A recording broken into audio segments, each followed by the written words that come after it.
What's going on, everybody? Welcome back to Nerd Level Rising. My name's Jake. This is my first shot at the 3 videos a week thing, and this is my sort of weekly update, whatever. I don't have a creative name for this. I guess NLR episode, whatever. I don't even know what episode we're on at this point, but we're going to pick it up because I've been doing this twice a month, and now I think I'm just going to start doing it every week because I'm finding out when I wait till twice a month, there's a lot to talk about. I did not read all these. This is sort of a combination, what I read, what I will read, and then there's some like book mail that I got, that kind of stuff that I want to celebrate a little bit as well. So let's jump in because these things always get super, super long. And this one's covering 2 weeks because it's been, 2 weeks since I did this.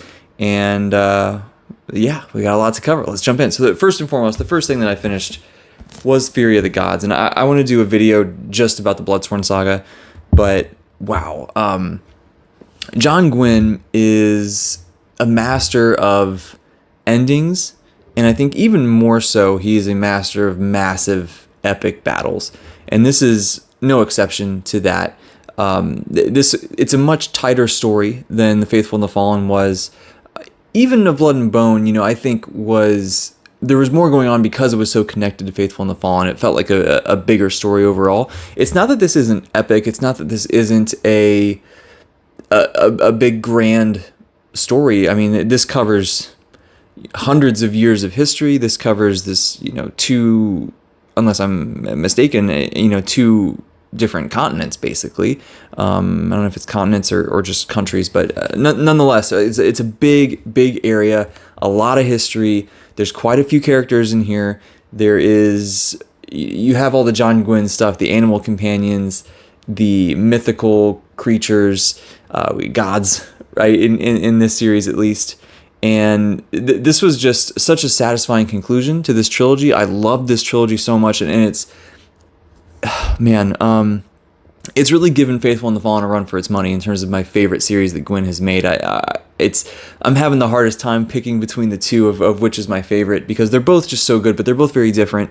There's a lot of similarities. When I talked about Shadow of the Gods, it felt very Banished Lands to me, with some obvious differences. The Norse influences and things like that were certainly different, but so much of the story felt very similar.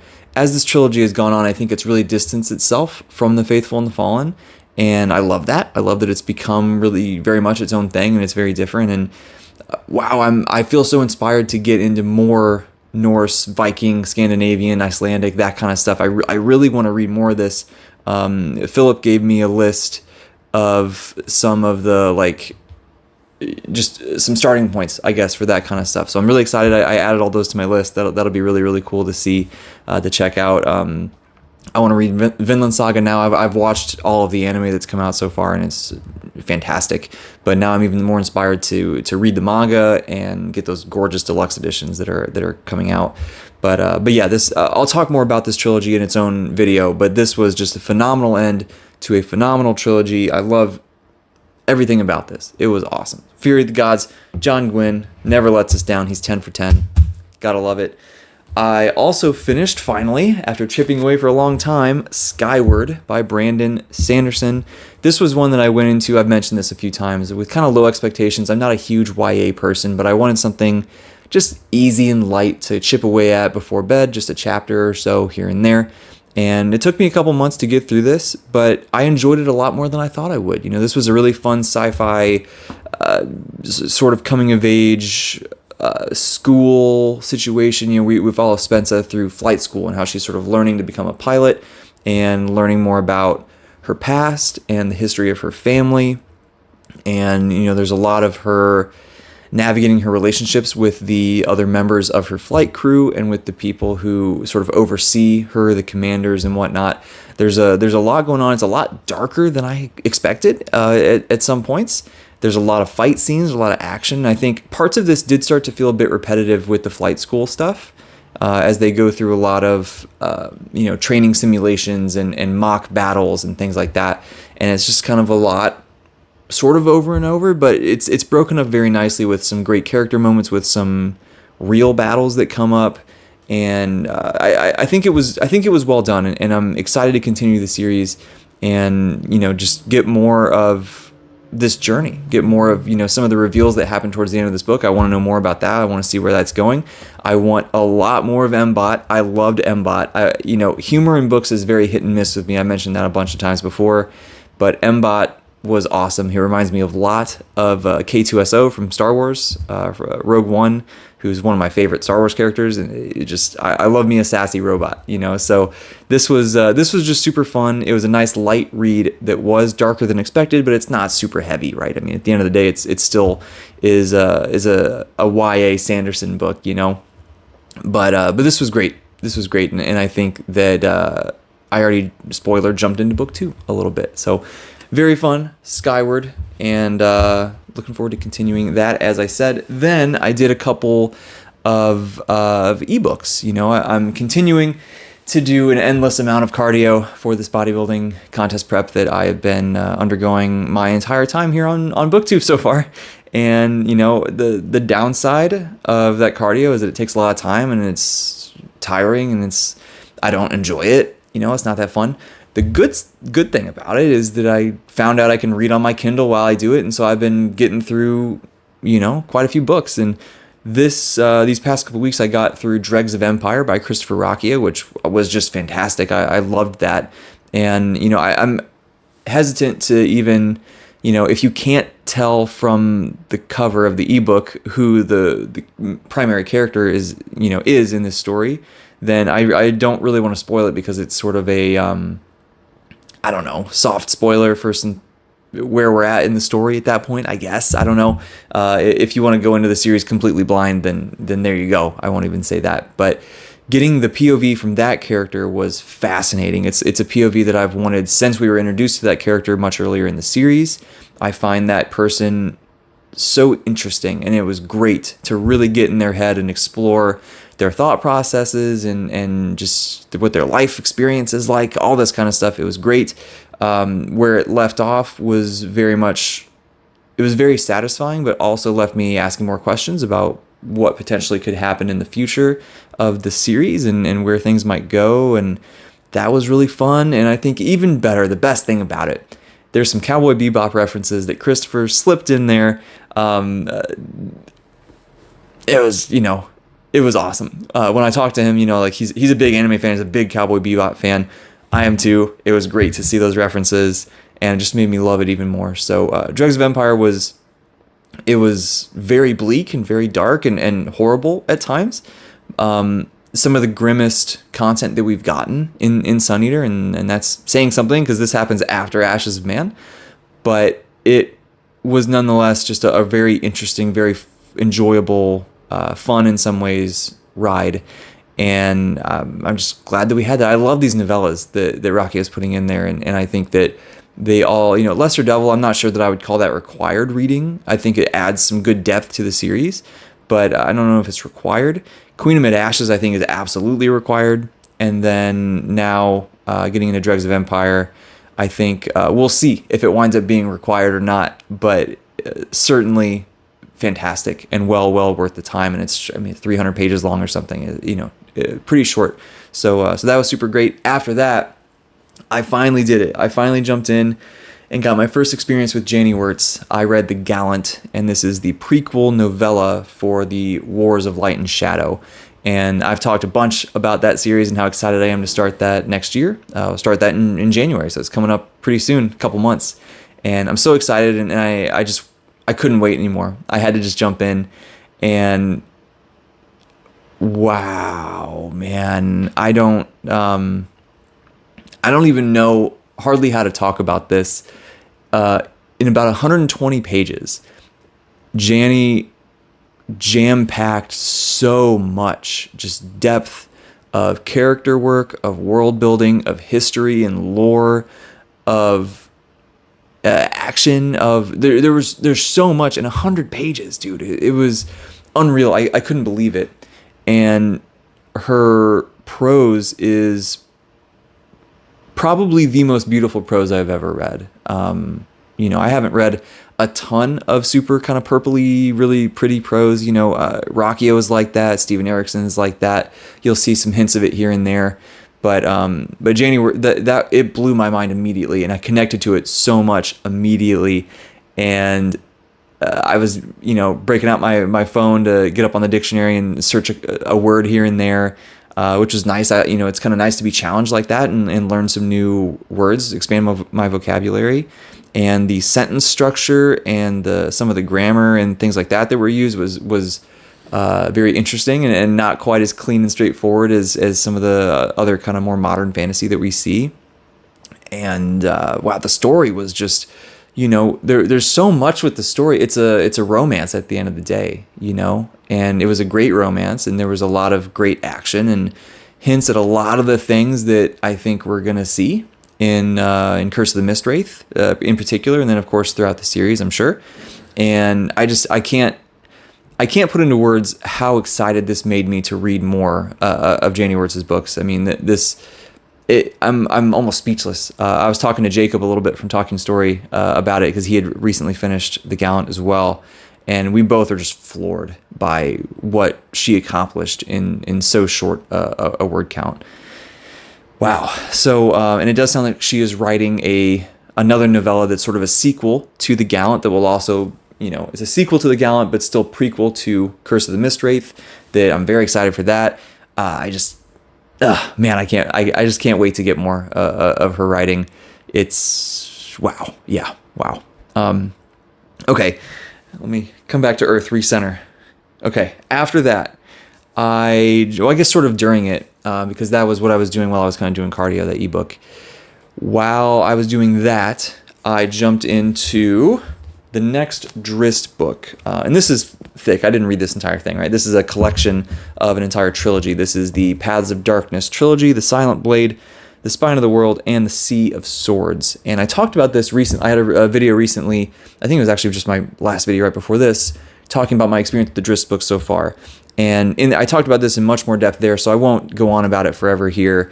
But reading Sea of Swords, the conclusion of this trilogy, 100% restored my faith in The Legend of Drizzt. I am fully back on board. I cannot wait to get to the next book now, which is so refreshing and so nice after trudging my way through the last, 2 or 3 of these. It was so great to see everybody in the Companions of the Hall, the adventurer crew that we've all come to know and love, and to see just their journeys separately, together. We come full circle with some other things that have started way, way, way earlier in the series. It was just so satisfying in so many ways. The style was back to what I love. Fast-paced, action-packed, fun, funny. It still had those deep, heavy character moments too. And I really appreciate now in hindsight what Salvatore did with the earlier books in this series. I think it all has really clicked together. What I wish would have happened, what I think would have been even more satisfying, was particularly book 2 in The Spine of the World.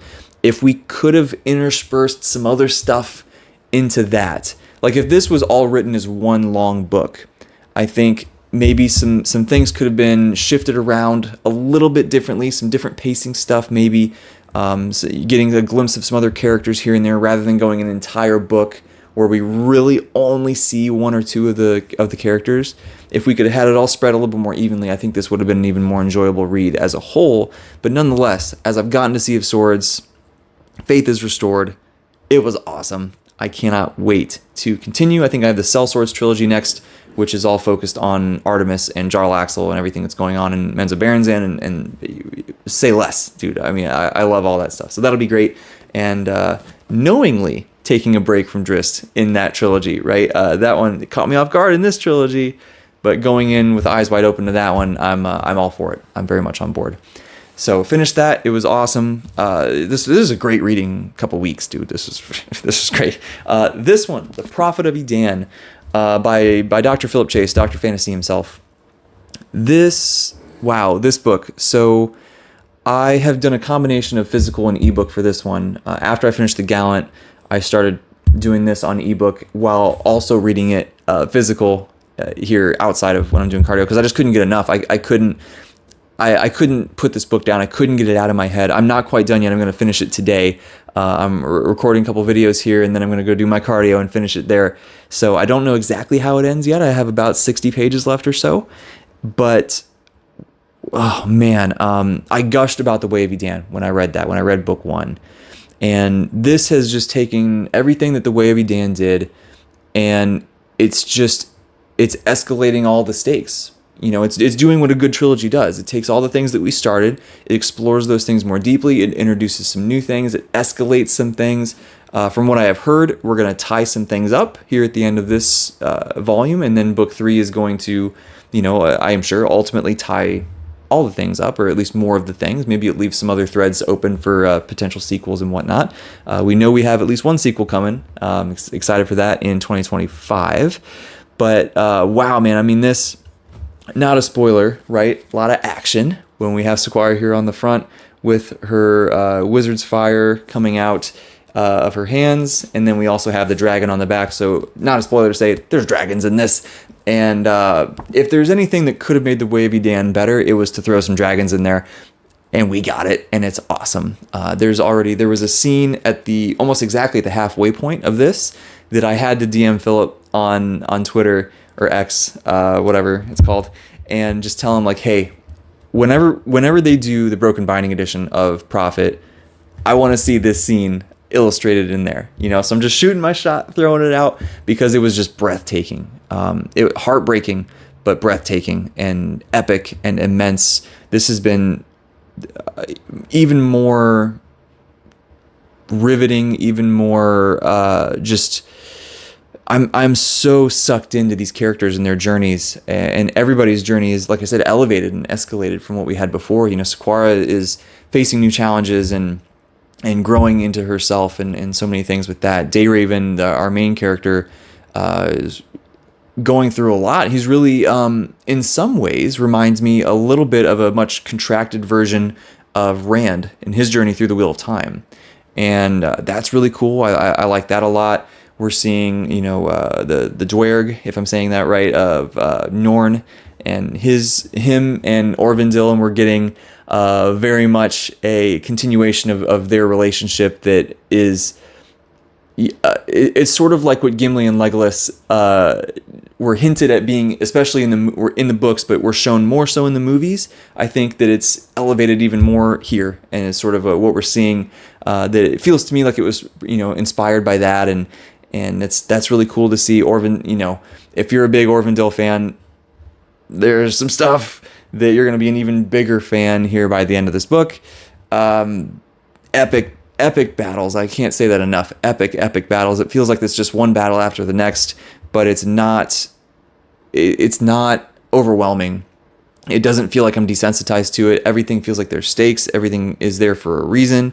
We get a lot of breaks between those battles as well. There's other things going on, of course. But this is, I can't I can't say enough good things, man. This is fantastic. I absolutely cannot wait to finish recording this video and editing so I can go to the gym and do the cardio that I don't want to do, but it's so worth it because I get to finish this. And that's just going to be wonderful. Prophet of Edan by Philip Chase. And then to round us out, I got a couple things that I have started and kind of working my way through. So one is, like I mentioned, Starsight, the sequel to Skyward. This is, again, just my slowly chip away before bed kind of book. I love that cover. These covers are really nice. I actually like these a lot. This is very different so far. It's starting off very different than Skyward did, as it should, again, that progression and that escalation. But there's some there's some things going on at the beginning that really have me bought in. They really, really have me bought in. And I'm liking the payoff of some of the character growth that we saw through book 1. I'm liking, some of the things that we're learning about the alien situation that's going on with everything there. And I'm only, I think I'm about 75 pages in or something like that. So I'm not super deep into it, but it's off to a great start. Very much enjoying this so far. We're going to keep chipping away at that probably for the rest of the year, to be honest. Slow going, but that's okay. What's wrong with that? And then it's actually, some of my only sci-fi here. I don't have a whole lot of sci-fi to talk about here these last couple weeks. And then we have begun We Are the Dead. I'm past halfway. I need to finish this week because I'm going out of town for another bodybuilding show this weekend, and I want to be done because I only want to bring one physical book with me when I get on that plane, because I'm traveling a little bit for this one. So We Are the Dead is the first read that we are doing for the Red Company. This is the book club with myself, Chance, Dylan, Alex from Iskandaria, and Chris from the Bearded Book Beast. Awesome group of dudes, very, very fun to talk to, very fun to hang out with. We're all reading this together, then we're going to get together and talk about it. I think we're tentatively scheduling that for, very beginning of December. So keep an eye out for that. This has been awesome, man. It's so fast paced, very dark, some really, really interesting themes, at least so far, halfway through, particularly around bravery and cowardice, and how the way you see yourself isn't necessarily the way that others see you or the way that your actions and behavior actually are. Sometimes you would surprise yourself. And I really like how Mike Shackle is playing with that. We see sort of a couple different sides of that coin. This is really all about, the aftermath of being conquered. That we start out right away, some opposing nation just obliterates the nation that we're sort of centered in with our POV characters, and they're overtaken and conquered so fast and so easily, so explosively, and the new ruling class is just horrible. I mean, they're so oppressive, they're so just mean. It's so bad, and so now we're starting to see this group of people who are trying to resist, right? And we're going to see what I imagine to be throughout this trilogy will be sort of that rebellion story. And there's some really cool like Japanese influence in here so far, which I really like. Even some of the naming coming down to some of the monsters and stuff we're seeing with very Japanese inspired names, and some really interesting magic that's largely gone from the world, but there's little hints of it here and there. And this has been great. It's very grounded, very grimdark fantasy. Very grounded in the characters, grounded in more or less realism. Like I said, there's some magic, but not a ton. And just some things that I've not seen before. So I'm having a great time with this. Very short chapters. I'm just ripping through this book. And I can't wait to continue it. I'll finish it here this week, I'm sure. So once I finish that, the last thing in my sort of reading stack here for these, once I finish that, like I said, on Thursday morning actually is when I fly out, going back home to the Midwest to see my family. I'll be there with them for a day or two, and then head over on the weekend, 23rd, 1 week from yesterday, for my second and final bodybuilding show of the season. Can't wait for that. Very excited. And then I'll go spend a couple more days with my family before I come back home. And I only want to bring one physical book with me on the plane, like I said. And that book is going to be To Ride Hell's Chasm by Janny Wurts. We got to get back to Janny Wurts. The Gallant was so mind-blowingly great. And this is, 6 or 7 times longer than that. And I need more. I just need more. I can't say anything else beyond that. I need it. So I can't wait. I think this will be a fantastic distraction from my fear of flying. And as I'm kind of sitting in my hotel room waiting on some things, the weekend of the show and whatnot, I'll have some time on my hands, and we're going to chip away at this, I think. And I'm going to really take my time and really sit there and absorb this. I'm not going to, there's no worries on how slow I go. I just want to sit there and really soak it in, because that's how I did it with the Gallant, and it was just amazing. So it was an amazing journey. I have no doubt this will also be an amazing journey. I'm going to buddy read this also with Theo from Rekindled Reader. I'm very excited to talk to him about this.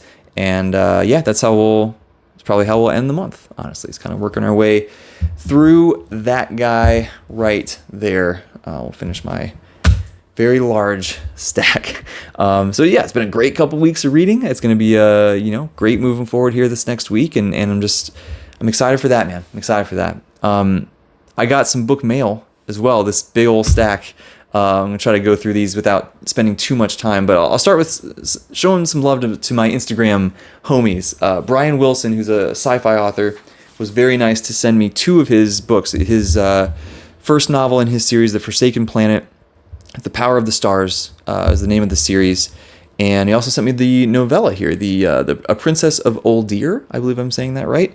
That was a great surprise. He signed these, wrote me a little note in them, sent bookmarks, stickers, like so nice. So Brian, thank you so much, man. If you see this, and I'm really excited to get into this. I know he has a new book coming out, I believe in the summer. I want to say May of 2025. So I want to make sure that I read this before then. I got it on the schedule because I told him that I would that I'd make it happen and be able to talk about it, and hopefully we can generate a little bit of buzz for his new release in the summer, because he's a great guy, and I'm excited to get in there. I'm always looking for more, self-pub stuff is all over the place, but I don't know if it's just me or what, but I seem like I have a hard time finding self-published sci-fi, so I'm excited for that. Got another one here in the stack as well.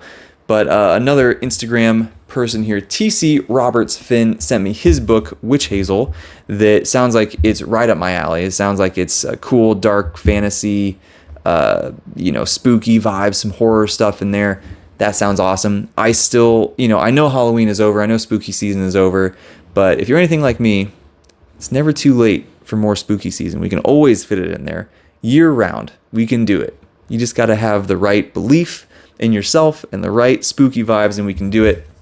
That's what I'm going to do. I'm not sure when I'll be able to squeeze this in, but I'm going to do my best to get in. Anytime somebody sends me a book, man, I'm always so grateful, and I just really want to. I want to read all of them. It's hard to find time for everything. But yeah, I'm excited for this. It sounds really cool.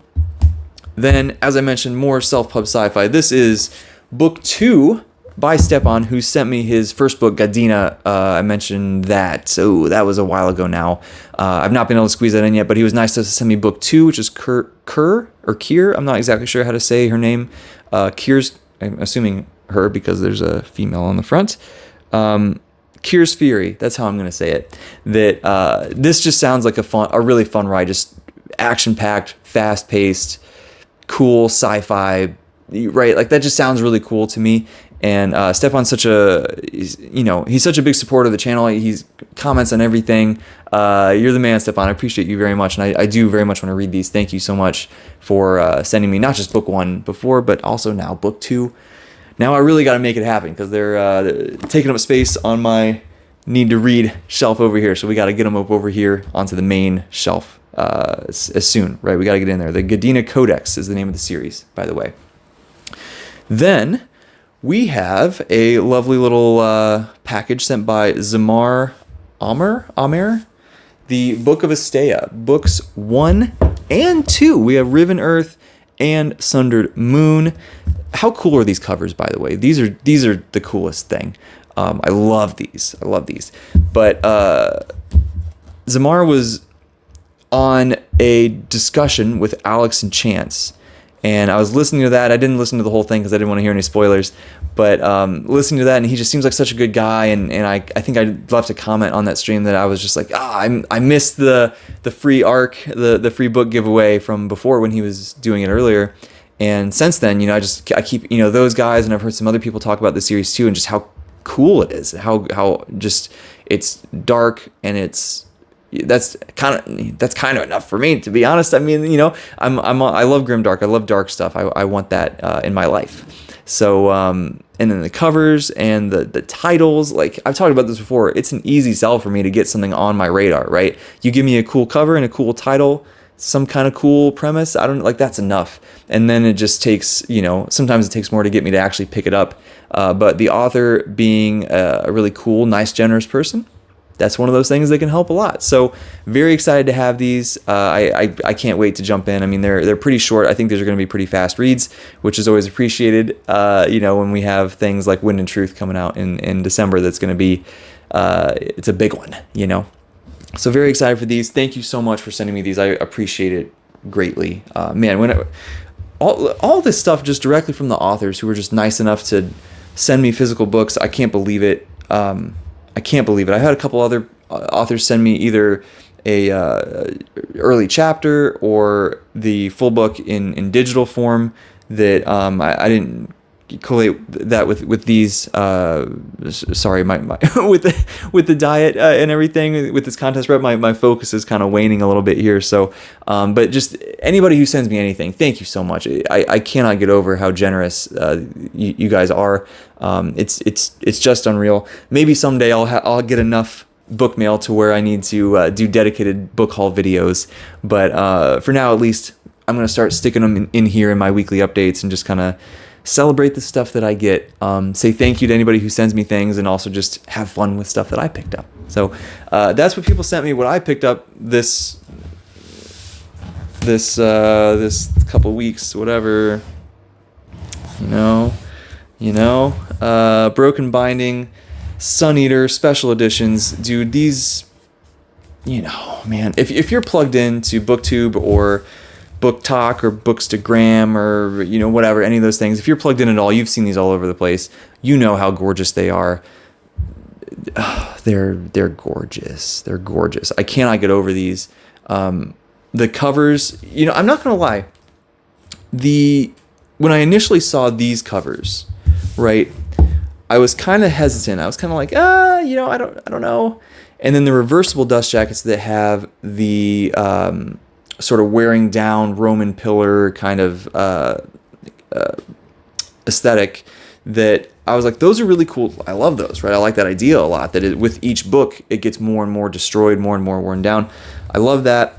The more I look at these, the more I fall in love with these covers. These are just phenomenal. I can't get over it. I just, even to the extent that, like, Empire of Silence, we see, he's going out on a journey, is what that feels like. Howling Dark, it's dark, right? Like, it's that simple. It's like, this is where the darkness really begins. Demon in White, we're seeing the regal court things starting to come up. I think it's hinting at some thematic things. I think they picked great scenes to illustrate. The end paper art in here is, oh man, the naked hardcover art, I can't get over it. These have been worth every penny. They're doing another run of these, so if you missed out on these and you want them, go to the Broken Binding, fill out the interest form, make sure that you get a copy of these if you want them. They're not cheap, but they could be a lot more expensive for what you're getting, straight up. Right? They really, really could. So they're just phenomenal. And Chance has a video on his channel doing an unboxing where he shows a lot more of the art and everything. This video is long enough already, so I'm not going to do that now. But go watch that video and see everything that's packed in here, because these are just works of art, man. These are just gorgeous. Can't get over it. Okay. That's enough book stuff. I'm surrounded by stacks of books. I'll go kind of quickly through the rest of this, what I'm watching. I'm continuing the anime stuff I talked about before. I'm kind of behind because I've just been reading more. I need a more in-depth distraction to get through the rest of this cardio. And I also am just having so much fun with these books, I don't want to put them down. So slowed down a little bit on some of the anime I was watching, but that's okay. It's always going to be there. I can catch up. We did finish The Boys. We got fully caught up on The Boys now. Fantastic. I love that show. I love how much it just keeps coming off the rails. And it sounds like it's going to be a while before we get the final season, but hey, that's okay. But that's been such a fun ride. Really, really enjoying that. Some channel stuff real quick before we go. We did do a couple live streams. We got to do our BookTube D&D finally. That was so much fun. It was so much fun, man. Myself, John from Talking Story, Chance Dillon from Chance Dillon, Brian from BellTube, and my friend Will, who's a fantasy writer who DM'd for us, who was just fantastic. And it was that was just so much fun. It was everything that I was hoping it would be and more. And I can't wait. I can't wait to do it again. We absolutely will do it again. We just gotta, scheduling it is tough, right? Everybody's busy, especially now around the holidays and whatnot. So, but we'll make it happen, because I know a lot of you guys had fun watching that as well. Last night, actually, I did my 1,000 subscribers celebration live stream. That was wild. It's been 3 months to the day since I started this BookTube channel, and we already hit 1,000. I can't believe it. I said on the stream, I was expecting to have 50 or less subscribers at this point. This is just such a crazy wild ride. So thank you to everybody who's been a part of this and who has supported me and who subscribed and who watches the videos, who comments, all those things.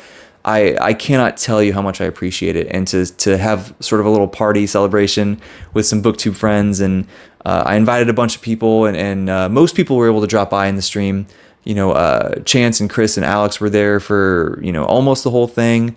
Philip was there for almost the whole thing. That was awesome. He was generous enough to share some of his time when he's got his hands full signing all of his Broken Binding editions. So he pulled a little Brandon Sanderson signing some Tippin pages during our stream, which was really cool. We got to talk about Idan some, and we talked about a lot of things, on that stream. And then Vera stopped by. She was there for a long time, even though it was super late at night and she's so busy. So I appreciated that a ton.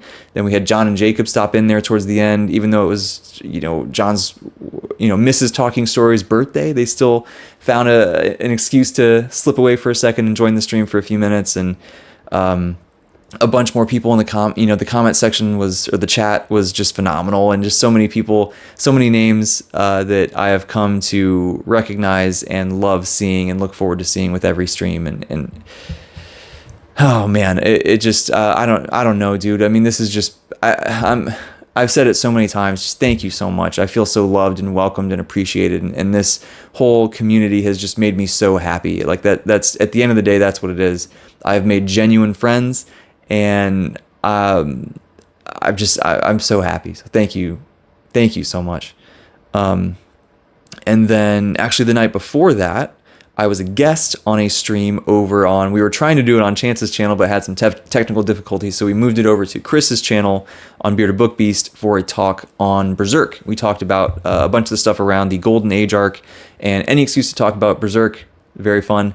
And any excuse to talk to those guys, super fun, right? Me, Chance, and Chris and Alex were there. We were joined by Tom Orange, which was really cool. I hadn't gotten to meet him yet, so that was fun. And it was a cool discussion. So definitely go check that out over on the Bearded Book Beast channel. That's all I got. This is a long one. I promise these will get shorter as I get into just doing them once a week. Although I'm going to miss next weekend because I'm at the bodybuilding show. So in 2 weeks, I'll have another one of these that I'm sure is long again. But then we'll get on that weekly schedule and we'll be good. So give me a thumbs up if you like the video. That does help. I appreciate it. Talk to me in the comments, man. Let me know what you've been up to. What have you been reading? What are you watching? What are you doing? What's going on in life? I love hearing all that stuff, man. I'm kind of, I'm reading, I'm doing my PhD stuff, and I'm doing this bodybuilding prep. Like that's what I'm doing right now. There's not a whole lot of other stuff going on. So I like to hear what other people are doing, and it's just fun to talk to you guys, man. Like I said, that's amazing. That's the funnest thing. And if you're seeing this, you're not subscribed, join the community, man. The NLR community is growing. I love it. It's so much fun. It's so great to meet new people and just do this more and more, man. It's great. So, okay. Thanks for watching. I'll see you next time.